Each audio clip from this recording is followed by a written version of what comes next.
Good morning বন্ধুরা, কেমন আছে? আশা করি সবাই ভালো আছে। আজকে আমার একটা নতুন ভিডিওতে আপনাদের সকলকে স্বাগত জানাই। আজকে আমি আমার ডেলি রুটিনে কিছু কাজকর্ম শেয়ার করলাম। আপনারা সকলেই তো জানেন আমার একটা নার্ভের প্রবলেম আছে, তাই আমি ঘরে বেশি কাজ করি না।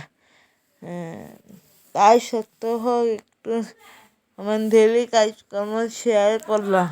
ঘরে বসে মায়ের সাথে হাতে হাতে যতটুকু করা যায় ততটুকুই করি। আমি এখন স্নান করে এসে একটু সাজুগুজু করে নিলাম। এটা আমার ডেলি রুটিনের মধ্যেই পড়ে। আমি জানি আমার ভিডিও এত ভালো হয় না, তাই সত্ত্বেও আপনাদের কাছে এত ভালোবাসা পেয়েছি। থ্যাংক ইউ সবাইকে আমার ভিডিও দেখার জন্য। আপনারা দেখুন, কোনো কিছু ভুল ত্রুটি হলে আমাদের মাফ করবেন, ছোটো বোন হিসাবে মাফ করবেন। নমস্কার, থ্যাংক ইউ।